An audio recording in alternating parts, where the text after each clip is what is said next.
vamos fazer contato com o médico infectologista, professor na Faculdade de Saúde Pública da USP, ex-diretor da Anvisa, Gonzalo Vecina. Bom dia, Vecina. Bom dia, como vai você? Tudo bem? A gente está indo bem, né? Dentro sempre do contexto possível, Vecina. E ontem nós tivemos aí o depoimento do presidente da Agência Nacional de Vigilância Sanitária, Anvisa, Antônio Barra Torres, à CPI da Covid, e ali ele confirmou que o governo de Jair Bolsonaro tentou alterar a bula da cloroquina para incluir ali a prescrição para o tratamento da Covid-19, que é reforçando algo que já havia sido dito pelo ex-ministro da Saúde, Luiz Henrique Mandetta. Como é que você viu essa confirmação e também o depoimento de uma forma geral, Vecina? Bom, primeiro, a confirmação caracteriza o crime que o governo está cometendo, no sentido de querer empurrar, que não está prescrevendo, né? Querer empurrar uma droga que não deve ser utilizada no tratamento da Covid-19. Então, é um erro, por um lado, e por outro lado, é um crime. Né? Um erro porque não tem nenhuma comprovação e é um crime porque a droga tem efeitos colaterais e não deveria estar sendo utilizada para isso. Então, confirmar que se tentou, inclusive, pensar em mexer na bula é muito grave, na minha opinião. Né?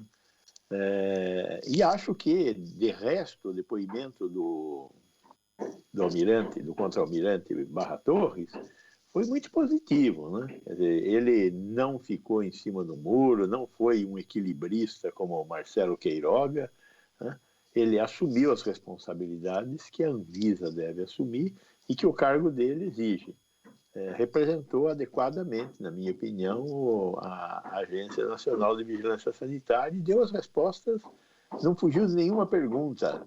Eu não assisti tudo aquilo, mas até onde eu percebi, até onde eu acompanhei, não fugiu de nenhuma pergunta e se colocou de forma muito clara e as responsabilidades da Anvisa, seja no que diz respeito à cloroquina, a comportamentos negacionistas do presidente, seja no que diz respeito também, por exemplo, à questão da vacina Sputnik V, né?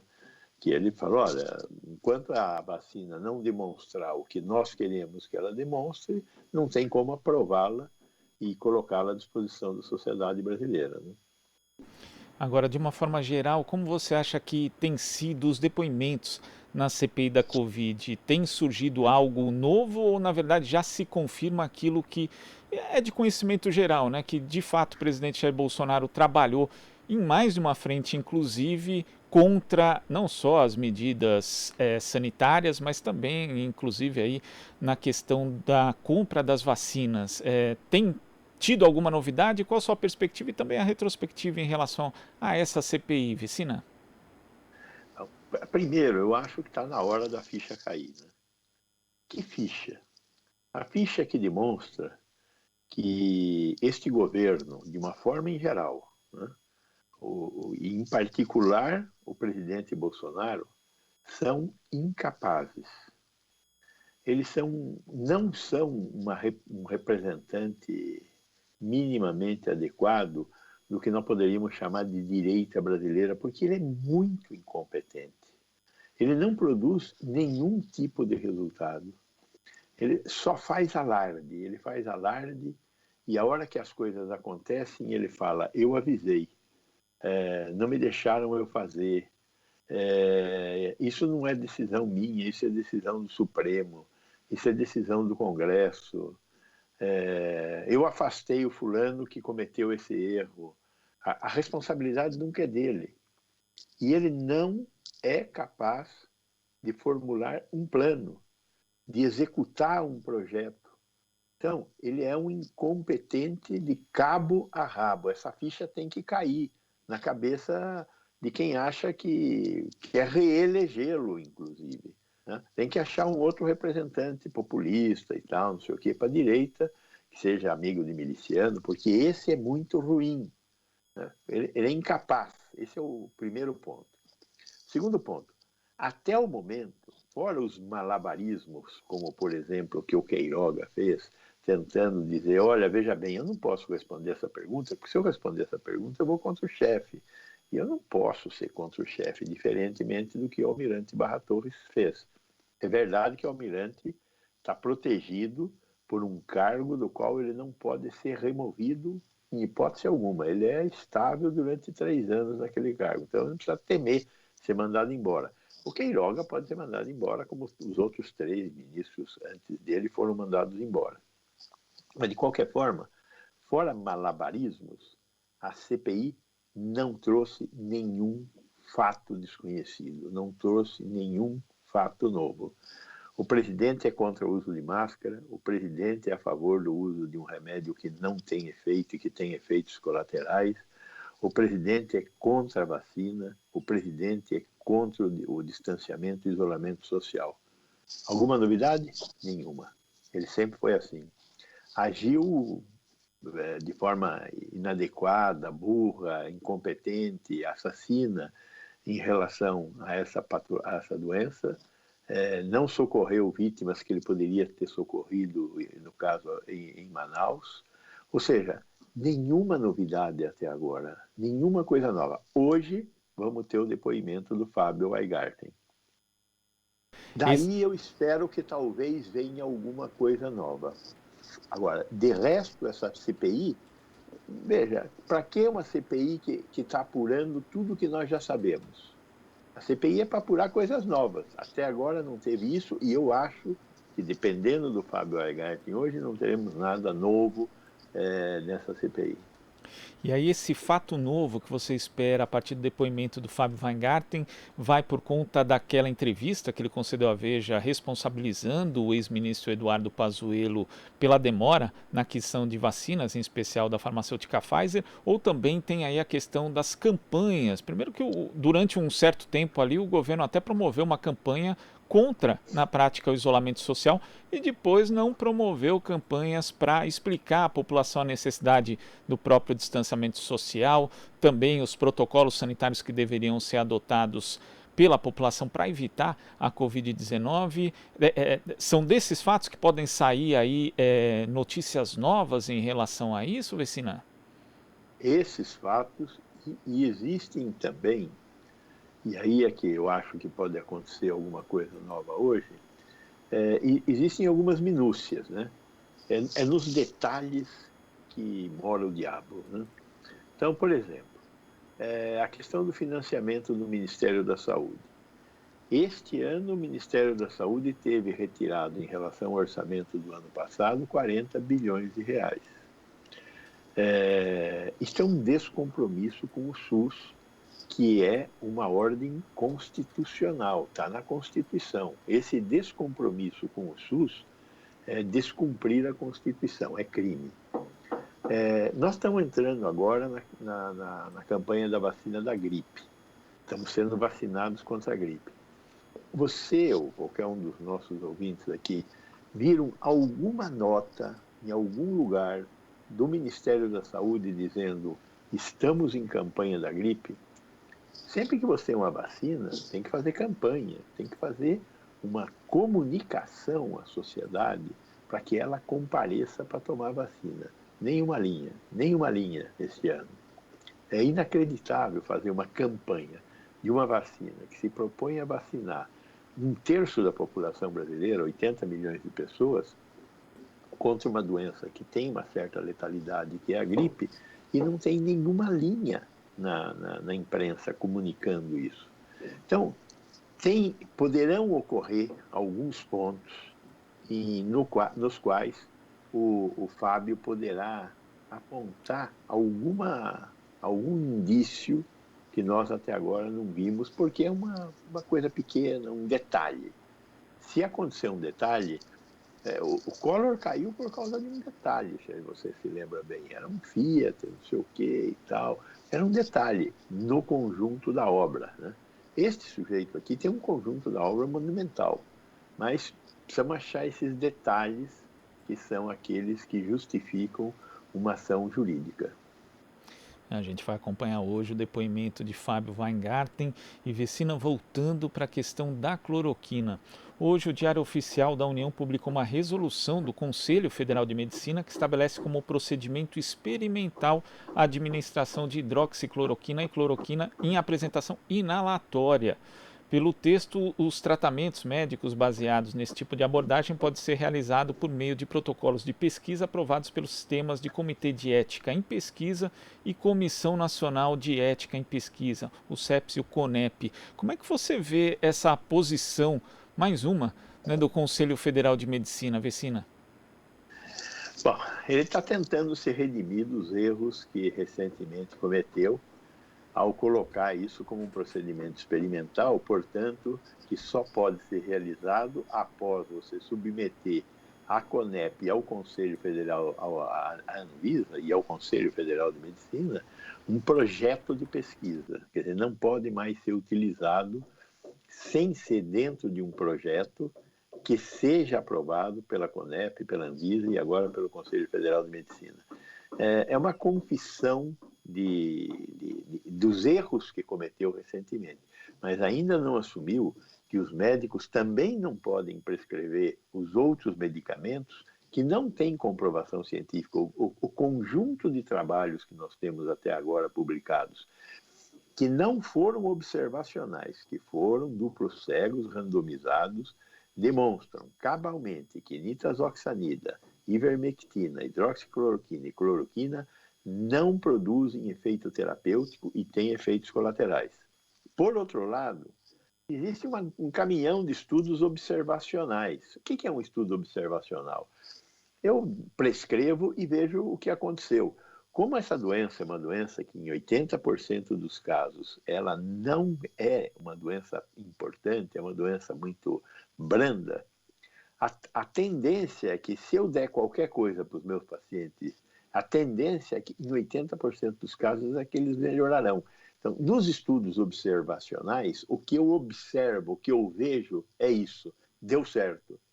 Por isso que precisa fazer um duplo cego randomizado. Para metade eu dou remédio, para outra metade eu dou placebo. E ao final de um determinado período eu vejo o que aconteceu. E o que eu verifico na prática, não aconteceu nada, exceto a ocorrência de eventos colaterais. Então, nos estudos duplo cego randomizados, hoje já existe um caminhão de estudos desses feitos, não está comprovada a eficácia do uso desses produtos no mundo inteiro. Nenhum país civilizado importante está usando esse remédio. Vários países incivilizados, como o Brasil, estão usando esse remédio. Por quê? Porque não compraram vacina, porque não acreditam em distanciamento social e que tem que fazer alguma coisa. O que eles fazem? Dão água benta para a população. Só que essa água benta tem efeitos colaterais. Qualquer água benta, qualquer promessa poderia ser feita no lugar de ivermectina, hidroxicloroquina, cloroquina e nitazoxanida. Mas não, eles dão esses remédios, que são hepatotóxicos, que são cardiotóxicos. Vecina, para a gente concluir aqui, tem algo que você vem chamando a atenção em entrevistas, inclusive vi você comentando no seu canal no YouTube, que é a respeito da consulta pública relativa à Política Nacional de Saúde Suplementar para o enfrentamento da pandemia da Covid-19. Queria que você falasse a respeito, é mais uma boiada que o governo tenta passar agora em direção a uma espécie de privatização do SUS? Veja, a privatização do SUS é um exagero sob dois pontos de vista. Primeiro, que não se trata da iniciativa privada querer substituir o SUS, porque a iniciativa privada tem um objetivo que não é assistência à saúde exatamente. Então, ela não conseguiria substituir o SUS, esse é o ponto. Por outro lado, existe uma necessidade de ampliar mercado. O Brasil hoje tem cerca de 23% da população que tem plano de saúde.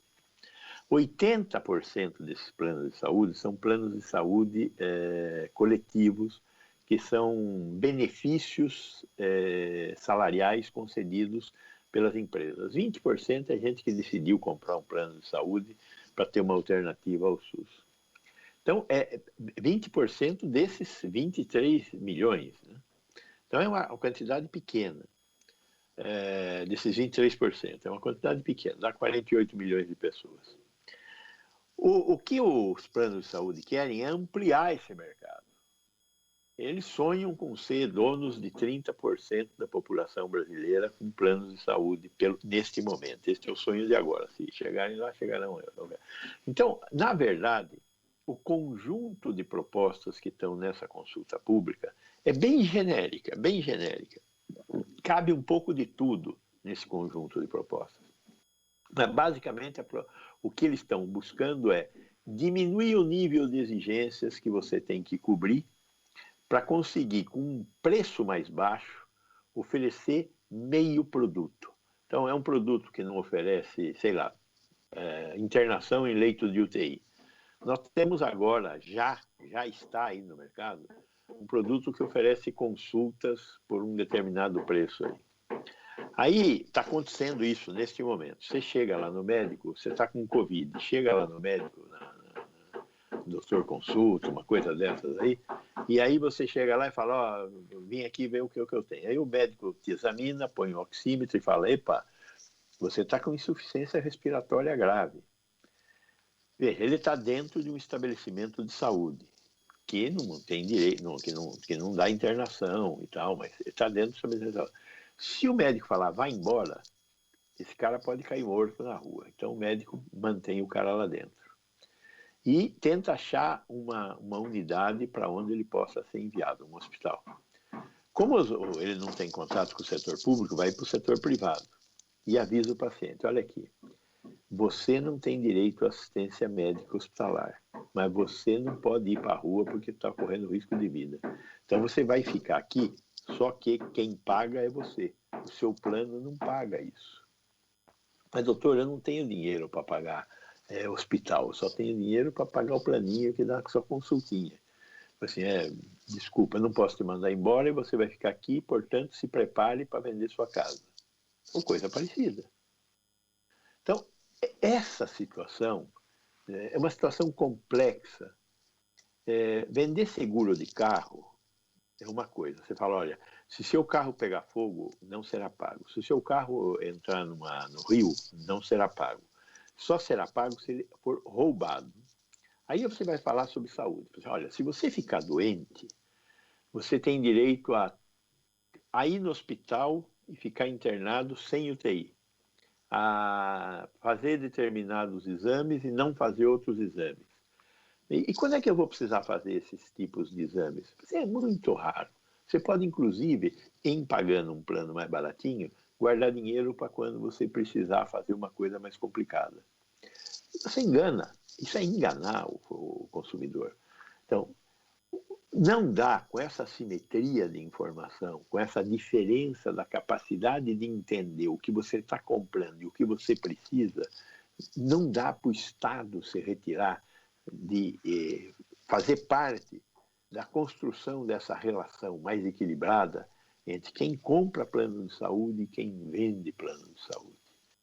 Então, hoje, eu acho que nós estamos numa situação bastante boa em relação a fazer a relação jurídica entre o que eu estou vendendo e o que a população está comprando.